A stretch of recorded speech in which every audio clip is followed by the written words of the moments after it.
Ustaz Mufli, kayak kita nih yang baru hijrah gitu kan, sering pakai celana yang saya pakai ini Ustaz. Terkadang kebawa sholat Ustaz.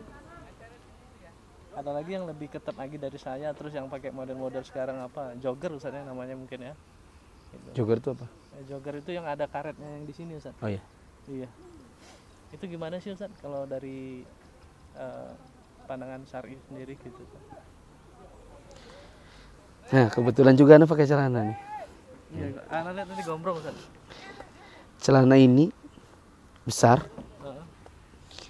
Di tahun 2000-an awal-awal anak hijrah juga. Orang menamakannya celana salafi. Nah, Seolah-olah celana ini punya manhaj gitu. iya Ustaz. Tapi itu nggak bisa dihindari karena memang di zaman itu yang pakai celana besar-besar seperti ini, yang jahitannya dua begini. Kalau itu kan cuma satu tuh di tengah. Iya, satu yang Ustaz. Jadi jahitannya dua, agak besar. Memang nggak ada kecuali dari kalangan yang bermana salaf ketika itu. Iya Ustaz. Waktu awal-awal pakai pun orang tuanya itu sampai tanya, itu celana kok kayak gitu gitu. Karena zaman dahulu kan celana kain yang lurus-lurus gitu kan, atau ada lipatannya di ujung, ya seperti yang antum pakai. Terus Anda bilang, ya ini celana yang setahu saya sunnah. Meskipun sebenarnya bukan juga dibilang celana sunnah. Tapi gini loh, para ulama memang ada khilaf pendapat dalam masalah celana. Iya Ustaz. Boleh atau tidak. Tapi Ana pribadi lebih memilih pendapat yang Ana dengar dengan telinga Ana sendiri, tidak Ana nukil dari orang, yaitu dari guru Ana, Syekh Shalih bin Fauzan. Kata beliau, tidak mengapa menggunakan celana sirwal selama tidak ketat. Ini kan tidak ketat nih. Iya Ustaz. Kadar ketatnya seperti apa? Kadar ketatnya adalah kalau kita berdiri. Kalau Anda berdiri, ini jelas tidak ketat. Ya kan? Kalau celananya ketat bagaimana? Kalau celana ketatnya selama dia tidak menyingkap aurat, artinya misalnya kainnya itu tebal, maka pada hukum asalnya untuk dipakai keseharian seperti antum punya kegiatan, antum jalan ke pasar, bekerja, pada hukum asalnya tidak ada masalah. Dan memang ada khilaf ulama tadi. Nah sekarang yang jadi masalah adalah di dalam sholat. Kalau di dalam sholat dan dia membentuk aurat, misalnya seperti ini, orang pakai celana jin, ya kan? Itu kan membentuk kaki biasanya, membentuk bokong. Nah celana-celana seperti ini, kata Syekh Masyhur Hasan Salman dalam kitab beliau Al-Qaulul Mubin, Al-Qaulul Mubin fi Akhlaqil Musallin, ini termasuk yang makruh, yaitu mengurangi pahala. Sekali lagi makruh, tidak membatalkan sholat. Pun kalau dikatakan haram, ada khilaf di antara para ulama. Tapi tadi Anda sudah bilang, yang benar adalah boleh selama tidak ketat. Nah kalau ketat, bagaimana? Itu dia jadi masalah. Kalau di dalam sholat, maka dia mengurangi pahala. Disebutkan para ulama kita. Kalau dia menerang aurat, malah membatalkan sholat. Ya. Dan ada lagi, sebagian orang ada yang pakai celana putih, celana panjang tapi putih, Gitu. Ya, tapi dipakai buat luaran. Oh iya Ustaz. Gitu. Dipakai buat luaran, atasnya koko, ininya putih. Kalau dia sujud, kadang-kadang kita bisa lihat warna celana dalamnya, bahkan kita bisa lihat di warna pahanya. Maka ini menerawang dan seperti ini membatalkan sholat. Ada lagi kalau di zaman sekarang, ya seperti antum bilang, celana-celana yang gaul gitu kan. Iya. Kan banyak sekarang ini orang gaul. Apalagi di pusat-pusat trendsetter seperti Jakarta, Bandung. Orang menyesuaikan kegaulannya zaman dahulu yang agak ketat, tinggal dipotong saja. Gitu kan? Iya, Ustaz. Jadi celananya tetap ketat. Sama kayak Ana Ustaz. Atau yang bilang tadi ditambah karet. Iya. Ya kan? Yang seperti ini memang pada dasarnya kalau dipakai sholat maka lah yang bagi, jangan. Kenapa? Karena minimal mengurangi pahala. Iya. Satu lagi, baju rompi sholat. Nah itu Ustaz, banyak anak-anak apa yang ke kajian itu kayaknya sengaja Ustaz pakai baju itu. Gini, kalau misalnya ada orang kerja di kebun, di sawah, kan dia pasti nggak mungkin pakai baju batik, baju hem, dia pasti pakai baju kaos. Iya. Kadang-kadang dia dengar azan, kalau dia pulang dulu nggak sempat qobliyah, bisa terlambat ke masjid. Mungkin dia pakai rompi sholat karena kebutuhan seperti itu, karena kerjanya di sawah, di ladang berkeringat. Atau ada orang kerja di kantor, di mana di kantor itu disuruh pakai celana, bajunya dimasukkan dalam celana, pakai sabuk. Di mana kalau dia nanti mau sholat, dia butuh rompinya untuk tambahan. Tapi dalamnya kemeja gitu kan. Maka ini nggak masalah. Masalahnya sebagian orang tidak pada kondisi seperti itu. Ada di rumah, baju gamis ada, baju koko ada, tapi dia pakai baju kaos. Dan hanya mencangklongkan rompinya di tangan ke masjid, naik motor, nanti sampai di masjid baru dipakai. Jadi dalamannya oblong, hanya ditambah dengan rompi. Ini seperti orang kurang niat.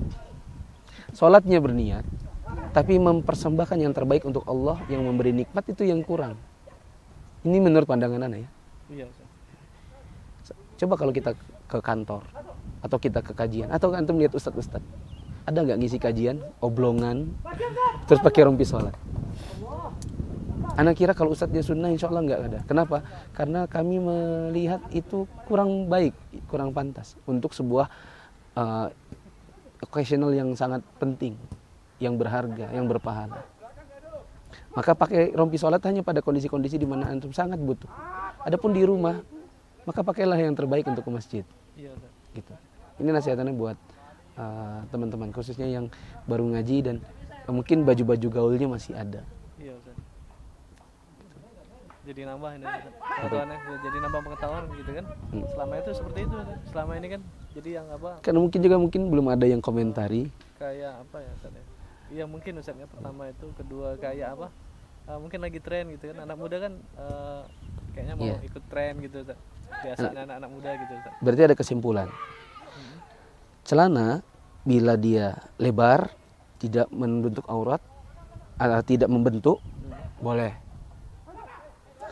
Kalau ada yang bilang nggak boleh, karena Syekh Shalih bin Fauzan bilang nggak boleh, salah dia. Dia kurang piknik. Karena anak dulu kajian langsung dengan Syekh Shalih bin Fauzan, ada catatan anak dengan tulisan tangan, anak dengar sendiri dengan telinga anak. Kalau dia ketat, maksud saya membentuk, maka dipakai buat apa? Dipakai buat bekerja, dibuat olahraga, asalkan seperti yang ini tidak terlalu yang ketat gitu ya, agak tetap lebar tapi masih agak kecil, insya Allah tidak mengapa. Kalau dia buat sholat, maka dia mengurangi pahala. Maka bagus kalau celana-celana yang sudah kecil itu dipakai buat dalaman gamis. Tapi kalau atasnya koko, itu hanya dijadikan sebagai celana luaran, mungkin baiknya coba cari celana yang lain atau jahit yang baru. Itu kalau Ana ya. Kalau dia putih menerawang dan dijadikan dalaman silahkan. Tapi kalau dia jadi luaran dan menerawang serta memperlihatkan aurat, maka bisa membatalkan. Tambahan tadi rompi sholat, bila antum di lapangan, di padang, di kantor yang membutuhkan rompi sholat, tapi pada dasarnya Anda sebenarnya ingin berpakaian yang rapi, pada dasarnya nggak masalah. Tapi kalau hanya di rumah, keluar dari rumah hanya pakai kaos oblong, dalamannya setelah itu ditambahi dengan rompi sholat, maka ini kurang niat sholat, kurang memberikan yang terbaik. Oh iya, Allah Subhanahu Wa Taala mengatakan, ya bani Adam, khudhu zinatakum inda kulli masjid. Wahai anak Adam, pakailah pakaian yang paling baik, yang bentuk yang menutup aurat, yang terbaik bila engkau pergi ke masjid. Maksudnya adalah pakai pakaian yang menutup aurat dan baik ketika hendak sholat. Meskipun tidak di masjid. Siapa tahu kan ada orang sholat di rumah. Terus dia bilang, ini kan sholatnya kalau di masjid yang baik, kalau di rumah oblongan aja lagi gitu. Sebagian orang kan begitu, kalau di rumah seada-adanya kata orang. Nah, harusnya memang ini Ustaz ya, kalau kita udah klaim udah ngaji sunnah gitu kan, ngaji salaf gitu kan, seperti itu seharusnya Ustaz ya. Iya.